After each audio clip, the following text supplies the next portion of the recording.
To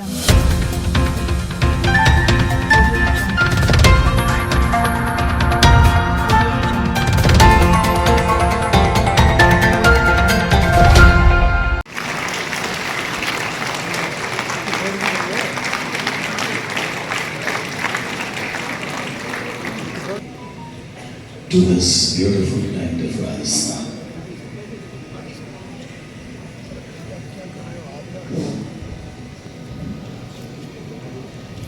Respected Pushpendra Singh Tripathi sir, Justice Pushpendra Singh Tripathi sir, I request you to be there on the stage, please.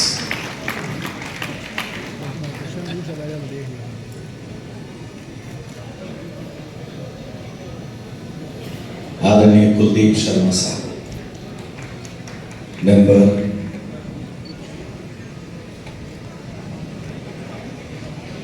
Bar council of Rajasthan and past chairman, और इसी क्रम में मेरा निवेदन advocate Vivek Sharma से, president bar association of Bikaner,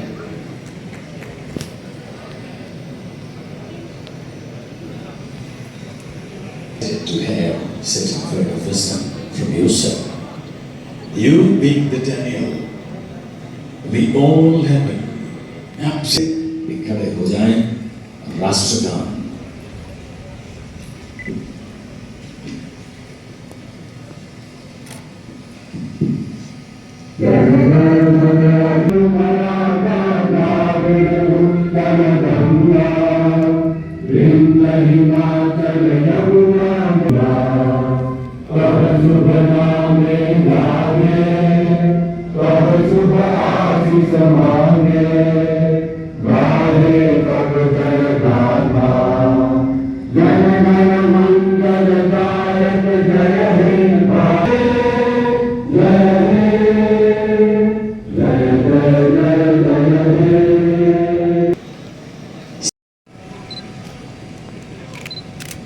The Constitution of India, Dr. B.R. Ambedkar Sahib, and Maharaja Ganga Singh, we will never forget the extreme great importance and the kind of impact that Maharaja Ganga Singh has created here in this kind of verse where everybody was struggling. Maharaja Ganga Singh came to fore, and today thousands of lives are getting benefited. So, हमारे मेहमान पधारे हैं और राजस्थान में भी विशेष रूप से बीकानेर अपनी बीकानेरियत के लिए और मांड गायकी के माध्यम से अपने अतिथियों का सम्मान ये सरिया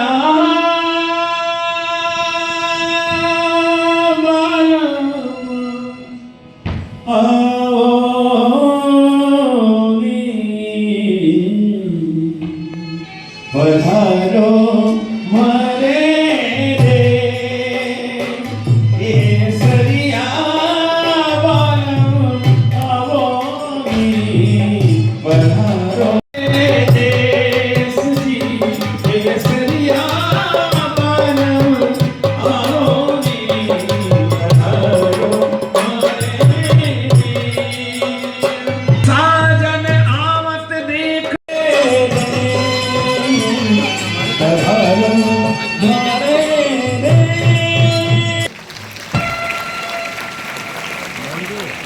संदीप स्वामी, तालियों से हम सब अपने शिरकत को दर्ज करवा सकते हैं। स्मृति चिन्ह स्टॉल के लिए एडवोकेट अशोक प्रजापत और स्मृति चिन्ह के लिए हमारे रिश्तों की ऊष्मा बरकरार रहे। These memories absolutely are fresh throughout your life. The Usta art, my lord, the world famous Usta art of Bikaner, the golden work on camel skin, the world renowned Usta art. Please Thanks for doing us the honor. साफा पहनाने के लिए committee सिपाही साहब और stall के लिए आदरणीय कुलदीप प्रतीक चिन्ह भेंट करेंगे श्री विजयपाल बिश्नोई और हेमाराम जाखड़।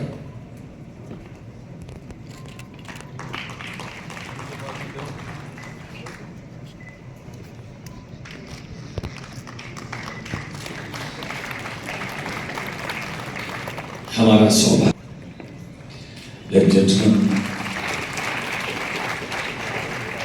हम सबके लिए जीवन का ये वो बड़ा खूबसूरत पल है जो बहुत सारे लोगों के मेमोरेबल भेंट करेंगे श्री सोमदत्त जी पुरोहित साहब। आदरणीय सोमदत्त जी पुरोहित पधारें और प्रतीक चिन्ह के लिए सोमदत्त जी पुरोहित और हरीश मदान से मेरा निवेदन रहेगा मंच पर पधारें और हरीश मदान न्यायमूर्ति श्री पुष्पेंद्र सिंह भाटी साहब का स्वागत और सम्मान करते हुए मैं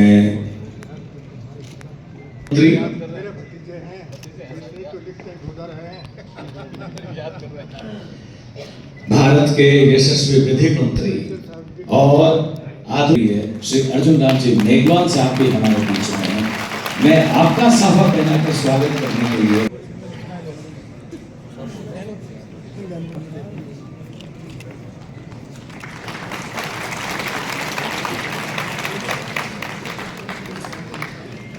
मेरा निवेदन रहेगा। Please come on. The chief justice of India doctor B R Gavai साहब को एक मेमोरेबलिया भेंट कर श्री अतुल कुमार सक्सेना। एडवोकेट ओम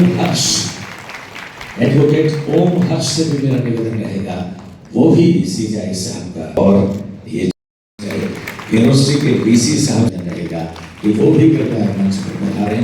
सीजाई साहब को एक मेमोरेबलिया भेंट करने का स्वागत और सम्मान। लोकप्रिय सांसद भारत सरकार में विधि एवं कानून मंत्री आदरणीय अर्जुन राम जी मेघवाल साहब से मैं निवेदन करूंगा कि मंत्री महोदय आप हमारे सभी मेहमानों को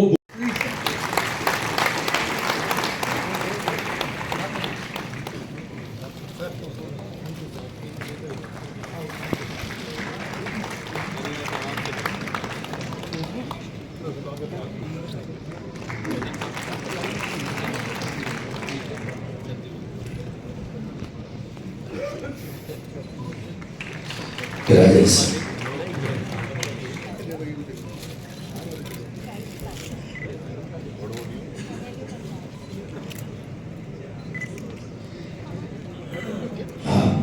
सभी मंच पर पधारे हैं विराज।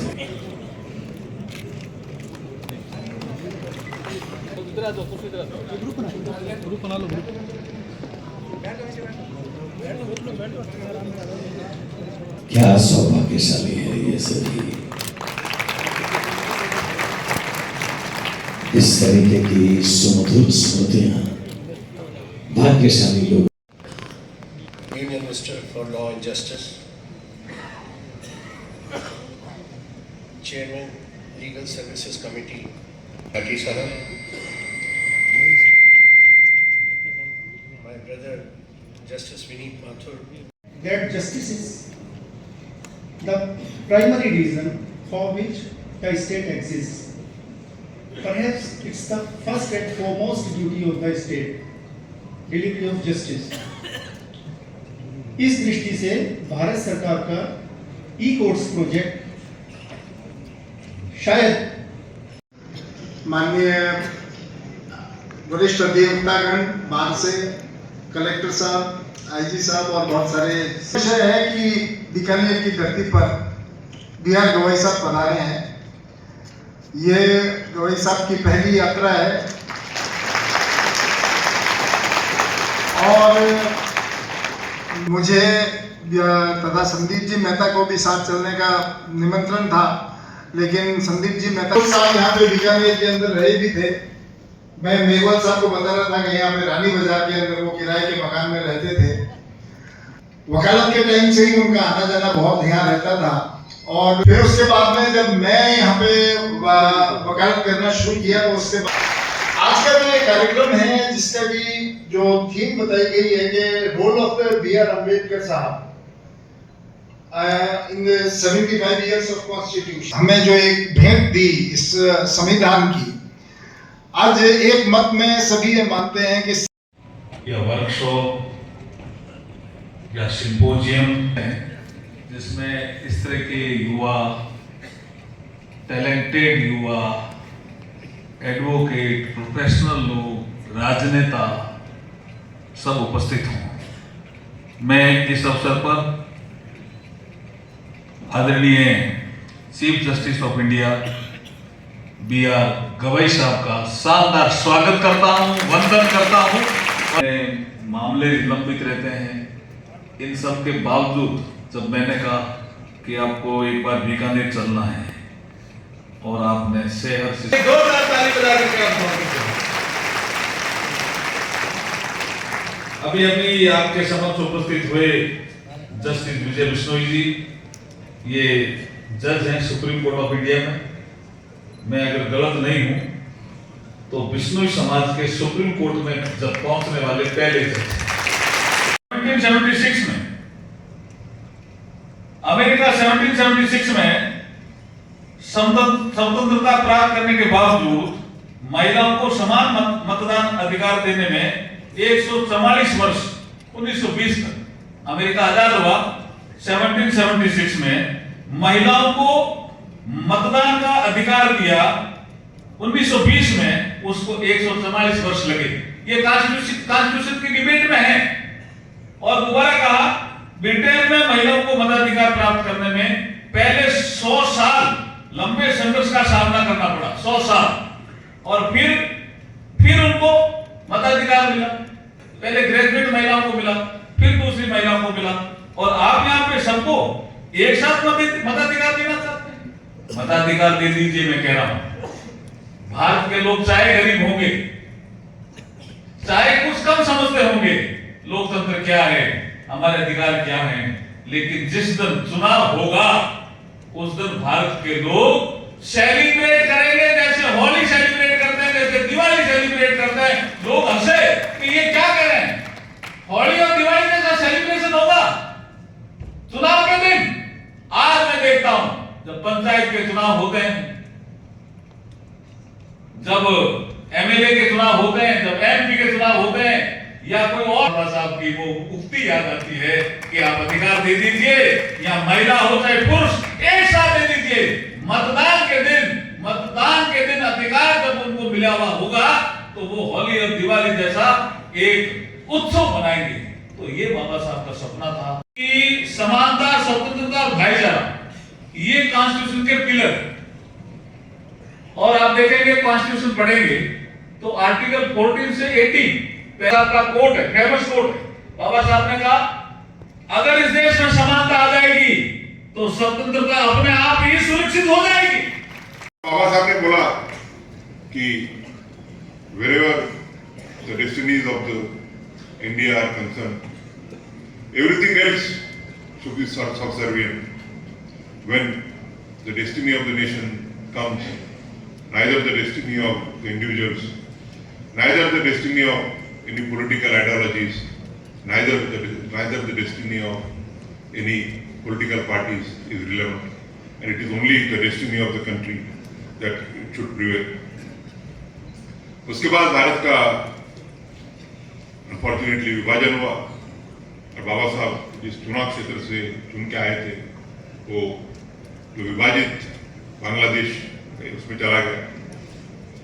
उसके बाद बाबा साहब को बॉम्बे से निर्वाचित किया गया 22 जुलाई 1947 को।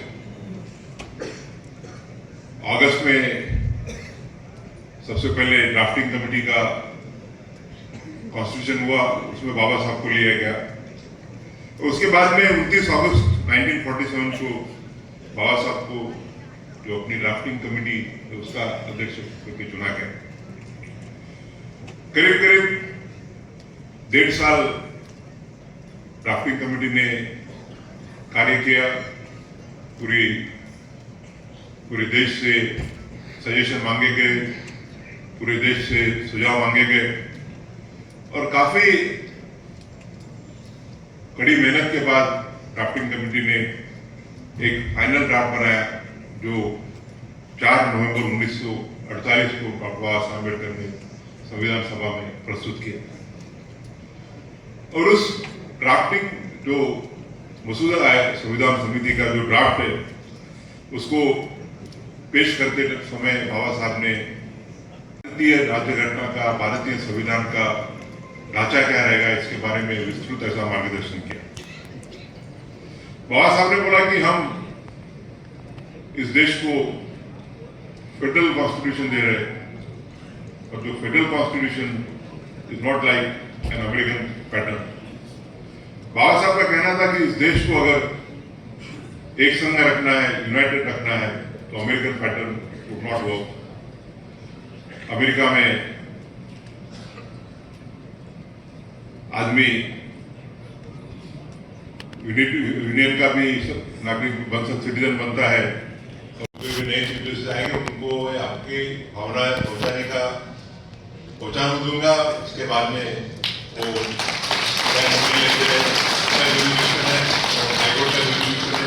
पर मैं यहाँ पे आदरणीय बेकवल जी ई कोर्ट के बारे में काफी अभी हमारे जो एक अधिकारी आए दिल्ली से उन्होंने भी प्रेजेंटेशन दिया और मैं कहना चाहूंगा कि कोविड ये हमारे लिए तो बड़ी आपत्ति थी, but it also prove to be a boon.